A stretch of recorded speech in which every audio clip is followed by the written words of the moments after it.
ये सरकार की बड़ी बेशर्मी है कि इन बच्चों का क्या कसूर है। यदि कोविड आया, कोई भी स्थिति थी, इनसे फीस ली गई, बच्चों ने सब कुछ जो कि अपने जितने भी जो पढ़ाई है वो पूरी की है, और उसके बाद में बच्चे बेरोजगार हो रहे हैं। बेरोजगारी का आलम इतना है पूरे देश के अंतर्गत में। आज युवाओं से ही आप जान सकते हो कितनी बेरोजगारी है। तो मैं ये कहना चाहूँगा सरकार की गलती है, सरकार को चाहिए इसके अंतर्गत में पूरा योगदान करे और इन बच्चों को रोजगार दे। आज बहुत बड़ी बेरोजगारी है और बच्चों का हाल बेहाल है, पूरे देश का हाल बेहाल है, तो इसमें इनका कोई कसूर नहीं है। अब सरकार केवल कोविड का या किसी का बहाना लगाती है, वो बात अलग है। सरकार की मानसिकता पर हमको बहुत बड़ा शक है कि सरकार इस समय बेईमानों की सरकार है, देश के गद्दारों की सरकार है, और सरकार कोई न कोई बहानेबाजी बनाती है।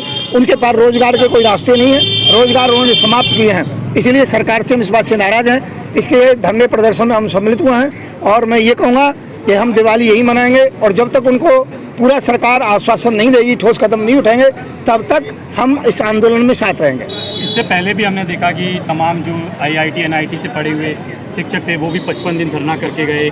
अब ये युवा अभ्यर्थी बैठे हुए हैं और भी बैंक वाले भी आए थे। क्या लगता है सरकार की क्या मंशा है आपको लगता है? सरकार हिटलर सा ही है, सरकार किसी की मानती नहीं है। कितने दिन से किसान बैठे हुए हैं, कितने दिन जो कि हमारा CNRC का जो आंदोलन चला था, और कितने बार जो कि कई विभाग के कर्मचारियों ने किया, किसी की नहीं सुनते हैं। और लगता है कि इसमें भी वो सुनने वाले नहीं है, परंतु अब की बार तो हम उनको सुनाएंगे अच्छी प्रकार से, चाहे किसी भी स्थिति के अंतर्गत में हो।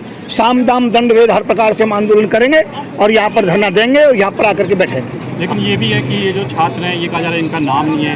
3 साल तो ठीक है, इनको समय लगा परीक्षा में, इनका 3 साल बाद रिजल्ट दिया, कहते हैं ओवर एज हो गए, लेकिन बाकी चीज़ें सब नहीं। तो ओवरेज किस लिए हुए? ओवरेज होने का कारण रहा ना सरकार की मानसिकता पर, जो कि इसका जो कि शक जाता है। सरकार ने वो टाइम टेबल जो कि बेकार कर दिया, कभी कोविड के बहाने से, कभी किसी बहाने से, तो अब ओवरेज तो होना ही है। तो इसके लिए सरकार से चाहेंगे इनको और 2-3 साल का टाइम दिया जाए कि इतने टाइम के बाद इतना जो कि जैसे ओवरेज का जो सीमा होती है उस रेखा को थोड़ा आगे किया जाए, और इन बच्चों को सबको रोजगार मिलना चाहिए। आजकल बहुत ज़्यादा बेरोजगार हैं, और यहाँ का हाल नहीं बल्कि इन बच्चों से पूरे देश के अंतर्गत में इस बात की शिक्षा जा रही है। जैसे मुझे मालूम पड़ा तो मैं सीधा आया हूँ, और सरकार इस बात को जरूर सुनेगी, हमें पूरा विश्वास है, और पूरा हम कड़े से कड़ा कदम उठाएंगे। देश की का जो एक मीडिया वर्ग है वो तमाम मुद्दों पे बोलता है। आर्यन खान के बारे में वो सुबह शाम दिखाता है और भी चीज़ें दिखाता है, लेकिन ये जो शिक्षा है, स्वास्थ्य है, रोजगार है, इस पर कोई चर्चा नहीं होती है। मैं कह रहा हूँ वो केवल मोदी जी जितना लिख करके देते हैं या जितना बताते हैं उतना बोलती है, उससे ऊपर बोलते हैं। उनके चैनल भी बंद कर दिए जाते हैं।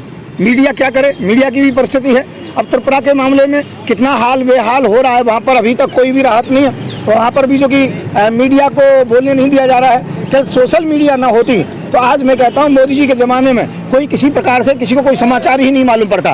केवल सोशल मीडिया का धन्यवाद देता हूँ, वो निष्पक्षता से काम करते हैं। जब हम लोग जेल जाते हैं उस समय हम लोगों से पूछा जाता है, हमारे फ़ोन खंगाले जाते हैं, और जो सोशल मीडिया हमारे इंटरव्यू लेती है उनसे भी पूछताछ होती है। तो मैं ये कहना चाहूँगा सोशल मीडिया का धन्यवाद दूंगा, और मोदी मीडिया जितनी भी है, अंधभक्तों की मीडिया, बड़े बड़े चैनल हैं, वो मोदी जी के द्वारा चल रहे हैं।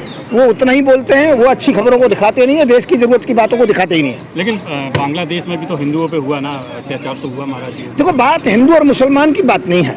मैं ये कहना चाहता हूँ ये हिंदू मुसलमान की दरार कब से आई? 2014 के बाद से शुरू हुई है। आज मुसलमान के एरिया में हिंदू को डर लगता है, हिंदू के एरिया में मुसलमान को डर लगता है। मैं ये कहता हूँ निष्पक्षता होनी चाहिए। ये माहौल बना क्यों, किस लिए बना, किसने बनाया?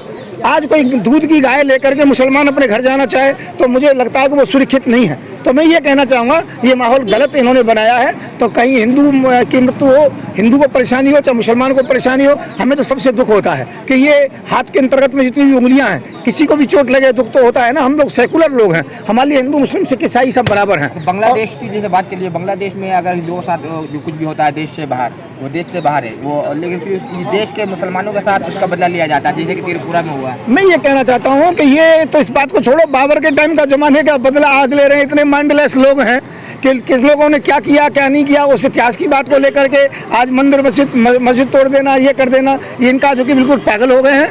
नाम चेंज कर रहे हैं, विकास के मुद्दे नहीं कर रहे हैं। शहरों के नाम चेंज करने से क्या होता है? मैं कहता हूँ हिंदू मुसलमान की मानसिकता नहीं होनी चाहिए। आज युवा पढ़ा लिखा है, चाहे हिंदू का है चाहे मुसलमान का है, कोई भेद नहीं है, कोई फर्क नहीं है। बिजनेस सबके बराबर हैं, एक जगह बैठते उठते हैं। तो अब समाज के अंतर्गत में सेकुलरिज्म की जो शिक्षा देनी चाहिए, जो लोग भटके हुए हैं उनका विरोध करना चाहिए और उनको समझाना चाहिए। तो सरकार की मानसिकता बिल्कुल गिरी हुई है, हिंदू मुसलमान में दरार डालने की मानसिकता है, बाकी और कोई मानसिकता नहीं। लेकिन तो ये भी तो कहा जाता है, जब अभी 2 दिन पहले यहाँ हिंदू लॉबी का एक प्रोग्राम था, वो कह रहे कि हम पे बहुत अत्याचार होता है, तो एक्शन का रिएक्शन तो होगा ही। नहीं, मैं ये कह रहा हूँ एक्शन का रिएक्शन का मतलब नहीं है, ये सरकार का काम है, सरकार की नाकामयाबी है। ये पुलिस किस लिए, प्रशासन किस लिए, यदि हम ही लोग इस बात को जो निर्णय ले लें तो ये बिल्कुल गलत है। मैं ये कहता हूँ कहीं भी कोई बात है तो सरकार को लेने पर सरकार पक्षपात कर रही है। जहाँ पर जो कि आज मुसलमानों के साथ हो रहा है बिल्कुल खबर नहीं दी जा रही, हिंदू के साथ हो रहा है तो लंबी चौड़ी खबर हो रही है। मैं कहता हूँ ऐसा माहौल बनना ही नहीं चाहिए, ना हिंदू का ना मुसलमान का। हम लोग सब सेकुलर हैं और सेकुलरिज्म का हमें पालन करना चाहिए। तो क्या लग रहा है आपको इन छात्रों को न्याय मिलेगा? ये जो अभ्यर्थी यहाँ बैठे हैं 12 तारीख तक की इनको परमिशन है, लेकिन अभी तो उम्मीद है इनकी, बाकी आपको क्या लगता है? देखिए, मैं सरकार से प्रार्थना करूंगा, निवेदन करूंगा इस समय, क्योंकि हिटलरशाही सरकार है, परंतु यदि ऐसा नहीं हुआ, अब की बार उन्होंने नहीं माना तो हम कड़ा कदम उठाएंगे और हम जो कि सब लोग मिल करके कदम उठाएंगे, इसमें कोई शंका नहीं है। तो इसलिए मैं कहना चाहूँगा कि सरकार की मानसिकता अभी अच्छी नहीं है, क्योंकि किसानों से मालूम है हमें कई आंदोलन हुआ है, वो जो कि बिना किसी कारण से जो कि वो आंदोलन समाप्त करने पड़े हैं, कुछ आंदोलन चल रहे हैं। पर छात्रों से मैं निवेदन करूंगा, जो भारत के जितने भी छात्र हैं देश के, वो अपना आंदोलन जारी रखें। हम लोग आपके साथ हैं, हर तरह से आपको कंधे से कंधा मिला के चलेंगे। धन्यवाद।